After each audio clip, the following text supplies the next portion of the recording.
Boa tarde a todos. Então, vou falar um pouquinho sobre a atuação dos fisioterapeutas, né, no tratamento de feridas, mais especificamente a indicação de coberturas ou, né, o grande foco da minha palestra, o desenvolvimento de novas tecnologias para cobertura. Então, sim, o fisioterapeuta pode desenvolver tecnologias para cobertura. A gente está apto a fazer isso também, além de usar agentes eletrofísicos, né, e outras terapias que normalmente a gente já usa, tá? Então, eles pediram para mim falar um pouquinho sobre quem eu sou, né? Então, como vocês estão vendo, meu nome é Paulo Silveira, eu sou lá de Criciúma, Santa Catarina, sou da Universidade do Extremo Sul Catarinense, da Unesc, sou professor orientador de mestrado e doutorado do Programa de Pós-Graduação em Ciências da Saúde, sou líder do grupo de pesquisa em proteção e reparo tecidual e faço parte do laboratório de fisiopatologia experimental. Então, a gente, lá em Criciúma, a gente faz mesmo pesquisa em fisioterapia. Basicamente, pesquisa básica, também temos alguns estudos, ensaios clínicos acontecendo também em conjunto, tá? Então, a gente... onde é que passa aqui?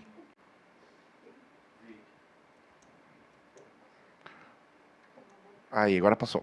Então, o nosso grupo de pesquisa lá em Criciúma, a gente trabalha basicamente com três grupos, né, de patologias, que é patologias musculares, articulares e epiteliais. Nos últimos 5 anos, estamos se concentrando na questão da cicatrização de feridas. Por o nosso programa ser um programa em ciências da saúde, também trabalhamos com alguns modelos de neurodegeneração, como Parkinson e Alzheimer, e agora estamos concentrando nossos estudos em aplicação de terapias não farmacológicas transcranianas, como ultrassom, corrente contínua, laser, né? Estamos avançando bastante nessa linha também. Com isso, a gente estuda, então, agentes eletrofísicos, a parte de nanobiotecnologia, principalmente nanopartículas de ouro e prata, a ouro mais anti-inflamatória, prata mais antimicrobiana, alguns biomateriais, como PRP, PRF, membrana amniótica, cordão umbilical, que é a geleia de Wharton, que a gente separa. Começamos a estudar agora também câmara hiperbárica, associada aos agentes eletrofísicos, e também, em parceria com o professor Ricardo Andres, a biotecnologia, que eu acho que tanto a CAPES como o CNPq estão dando bastante ênfase no estudo de biotecnologia, que é o desenvolvimento de novas moléculas, né? Moléculas que mimetizam as moléculas no nosso corpo, por exemplo, alguns peptídeos. A gente está desenvolvendo um peptídeo que mimetiza o fator de crescimento FGF, e já estamos bem avançados em um peptídeo que inibe a IL-1-beta, que é a principal citocina pró-inflamatória. E aí a gente está desenvolvendo, então, novas formulações aí para aplicar em feridas. Opa. Peraí. Aí. Então, antes de eu falar um pouquinho do que nós estamos desenvolvendo, vamos mostrar para vocês o que já tem na prática clínica, né? Então, nós temos que deixar bem claro que existem duas situações que quem trabalha com feridas sabe, que é a situação da saúde pública e da saúde privada, né? A gente, então, além de ser pesquisador lá na universidade, a gente também, Santa Catarina está com...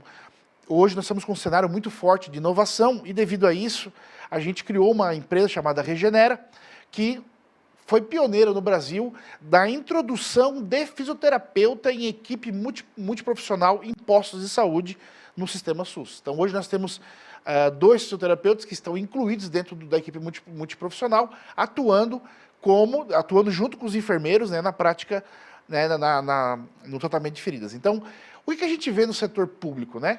A gente vê materiais mais básicos, né? Desde o material de curativo, no máximo a gente vai ver aí uma neomicina, uma colagenase, né? Normalmente tem um óleo de girassol. Já no setor privado, a gente... Não está passando o verdinho. Na bolona aqui, né? Na bolona de cima. Agora sim. E já no setor privado, e também em algumas prefeituras que têm um poder aquisitivo maior, por exemplo, Criciúma, ela disponibiliza coberturas, principalmente aos pacientes que são atendidos pelo ambulatório de feridas que está presente dentro da universidade, a gente consegue até observar o uso de algumas coberturas com uma certa tecnologia. Então, a gente tem normalmente utilizado hidrogéis, né, o mais famoso Sofgel, que além de ele absorver o exudato, ele hidrata a ferida. Mesma coisa as fibras de alginato, que fazem desbridamento, né, e também ajudam a hidratar a pele. Placas de prata, que não é nanopartículas de prata, mas a prata também serve como antimicrobiano.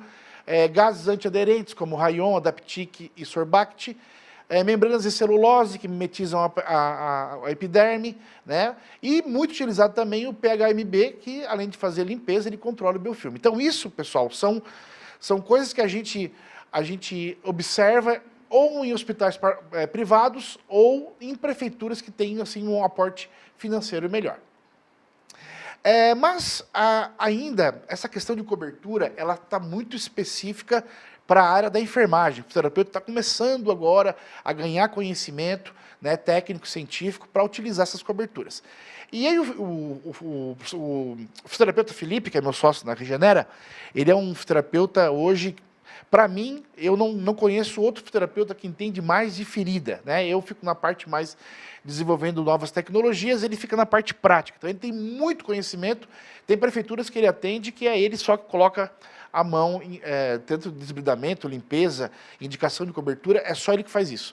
E nós conversando sobre o que tem de evidência científica para o uso de cobertura em um determinado tipo de ferida.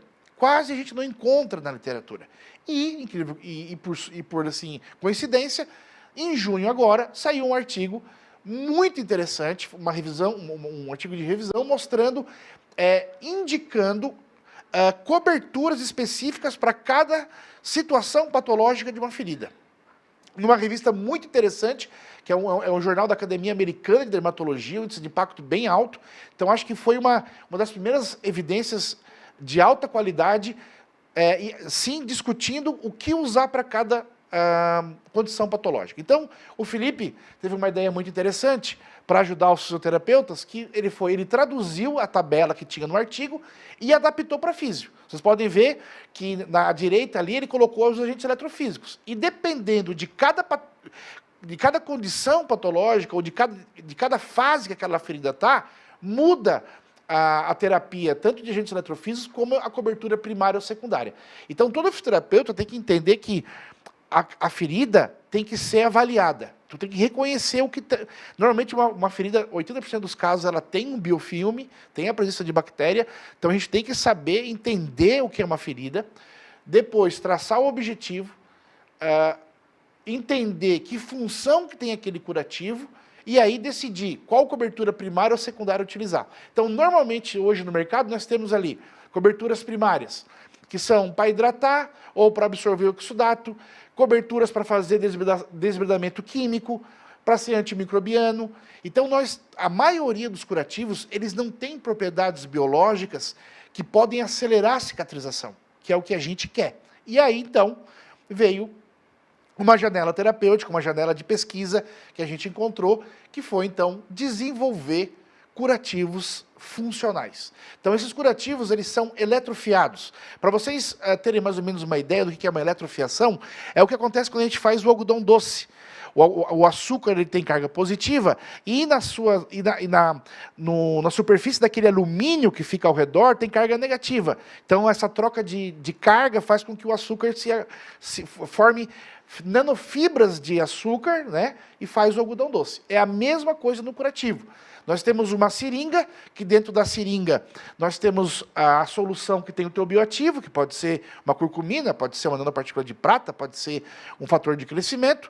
Essa seringa, ela espirra esse líquido que está com uma carga positiva e ela vai ser absorvida naquele coletor metálico com carga negativa, formando nanofibras. Então, nós estamos falando de um curativo que é de nanotecnologia, ele é nanotecnológico, ele forma nanofibras. E por que eu estou enfatizando nanofibras? Porque as nanofibras, elas mimetizam a matriz extracelular. E é isso que depois a gente vai ver que é interessante. Então, antes de eu começar a falar um pouquinho de curativo, só queria mostrar para vocês que também saiu um artigo bem novo, mostrando como está crescendo a pesquisa em curativos eletrofiados. Então, vocês podem observar que o estudo das características físico-químicas dos curativos eletrofiados, eles tiveram um pico ali, ó, em 2018, 2019. Começou a, quase dobrou ali, né? Aumentou muito a publicação. E vocês podem observar que aquela curva, ela está diminuindo. Por quê? Porque a parte de caracterização físico-química já está mais ou menos padronizada. O que aconteceu? Agora começam as pesquisas mais específicas, que é o gráfico da direita. E aí vocês começam a ver que depois de 2020, 2021, o negócio está crescendo no uso desses curativos, né, em artigos, ensaios clínicos ou artigos pré-clínicos, o uso de curativos eletrofiados agora em feridas. Então, para quem acompanha a literatura de cicatrização de feridas, sabe que os curativos é a moda agora, né, junto com o PRP, PRF, eu acho que são aí os 3 temas que mais estão saindo artigos hoje na literatura. Isso quer dizer que os agentes eletrofísicos não funcionam? Sim, é que já foi estudado, né? Então já está bem padronizado alguns agentes eletrofísicos, então agora a gente está buscando outras terapias para a gente associar com agentes eletrofísicos. Então, como eu falei, esses curativos eles mimetizam a matriz, né? Isso além de eles terem essa atividade biológica, eles servem como uma âncora para o fibroblasto vir e poder se diferenciar em miofibroblasto e produzir colágeno. Então isso também é interessante para uma ferida que está lá, por exemplo, um pé diabético, que não tem circulação. Então a gente pode, por exemplo, utilizar uma micorrente, ou uma corrente de alta, ou outro tipo de corrente que tem evidência, atrair sangue, botar um... Então nós temos um arsenal de terapias que, se tu conhecer o efeito biológico de cada uma, o paciente vai ter benefício e a ferida vai fechar. Então, como eu também já falei, a gente pode incorporar bioativos, né? E outra coisa interessante desses curativos eletrofiados é que eu controlo a liberação. Dependendo do polímero que eu colocar junto, do bioativo, ele pode liberar o bioativo de forma mais lenta ou de forma mais rápida, tá? Quem são esses polímeros, né? Aí tem um monte. A gente pode utilizar alginato, quitosana, gelatina, vários ácidos poliacéticos, né, que são os mais comuns. Aí dentro desses naturais, nós temos o colágeno, ácido hialurônico, né, o colágeno a gente já começou, polímeros sintéticos, polímeros semissintéticos, mas a gente sempre procura utilizar polímeros naturais, né? Quanto mais natural for, né, mais bioatividade vai ter. Então, a gente está caminhando para desenvolver uma membrana que associa o PLA, que é um polímero que ele é enriquecido de ácido lático, ele interage muito bem com a pele, ele não é tóxico, ele tem bioatividade, tá? E ele é biodegradável, então ele é absorvido aí até 7 dias. Tá? Então, a gente está desenvolvendo, que eu vou mostrar para vocês agora os próximos slides, um curativo eletrofiado com PLA, mais colágeno de tilápia. E aí eu pergunto, né, por que colágeno de tilápia? Porque a gente não quer contribuir para a população, principalmente do SUS, curativos mais baratos? Então a gente está procurando materiais mais baratos. O PLA é muito barato, porque a gente extrai lá do milho, por exemplo, onde produtos que têm muito amido, a gente consegue extrair, é barato, e a pele de tilápia, por exemplo, na nossa região, lá em Criciúma, Santa Catarina, a pele de tilápia é uma das regiões que mais criam tilápia no Brasil, e a pele é descartada. Então, vai fazer com que o curativo seja barato. Então, para a gente conseguir desenvolver essas pesquisas, a gente precisa de dinheiro. E aí a gente, então, aprovou 3 grandes projetos. O primeiro, utilizando no CNPq, né? A gente vai estudar a incorporação do peptídeo inibidor de L1-beta em nanopartículas. Por que isso? Porque a gente quer incorporar isso nos curativos. O segundo projeto de 2024 a gente aprovou, agora sim, para desenvolver o curativo. E o terceiro foi aprovado semana passada, que para mim é o mais importante, é onde a gente vai ter, se não é um dos primeiros, mas vai ser um dos primeiros ambulatórios no Brasil a integrar médico, fisioterapeuta e enfermeiro para o tratamento de feridas. A gente vai ter todos os equipamentos que vocês imaginam, inclusive câmera hiperbárica, dentro desse ambulatório. Então, nesse ambulatório, a gente vai fazer então, a aplicação dessas membranas, aplicação de associação dessas membranas com outras terapias e fazer ensaio clínico. Então, como eu falei para vocês, o nosso grande foco agora é o colágeno tipo 1 extraído da pele da tilápia. Tá? A gente já padronizou a extração e já caracterizamos. Isso aqui é uma microscopia eletrônica de varredura, onde mostra então o colágeno, as fibras do colágeno entrelaçadas, muito parecidas com o curativo, não é? Então a gente quer mimetizar o colágeno mesmo. Para a gente ter certeza que esse colágeno extraído da tilápia não é tóxico, a gente fez uma viabilidade celular em fibroblastos de ratos e vimos que não alterou nada. Depois disso, a gente agora vamos criar a membrana eletrofiada. Então nós criamos, a gente encontrou que na concentração de 80% de PLA e 20% de colágeno tipo 1 foi a característica física melhor. Vocês podem ver lá na última coluna, ali, na primeira coluna, na última linha, que a fibra ficou menor. E ela está se aproximando muito do tamanho das fibras de colágeno da matriz extracelular. Por que a 80-20 é melhor? Porque a gente depois fez um teste confirmando isso. Aqui também é um teste de viabilidade. A gente viu que as membranas ou com polímero ou com polímero e colágeno, essas duas últimas à direita, não tem toxicidade para o fibroblasto. Esses fibroblastos eles são muito sensíveis, tá? Então eles nos dão um aporte para continuar a pesquisa em animais. E aqui para mim foi o resultado mais interessante. Vocês podem ver que tem uma linha bem no meio. Isso aqui é uma cultura de fibroblastos. A gente faz um stretch, a gente raspa o fundo da cultura, levantando as células. Por quê? Porque esse meio da cultura fica livre para o fibroblasto proliferar. É um teste padrão de proliferação de fibroblasto. Vocês podem observar ali na última linha, na membrana 80% PLA e 20% colágeno, nessa último quadradinho à direita, que a proliferação celular foi muito maior do que nos outros grupos. Então, mostrando que sim, a membrana ela serve como âncora para o fibroblasto migrar para cima. Muito interessante para feridas. Então, para finalizar, que já passei um pouquinho, a gente tem um caminho a seguir, né? Então, primeiramente, a gente está desenvolvendo uma membrana com uma propriedade físico-química interessante para usar na pele.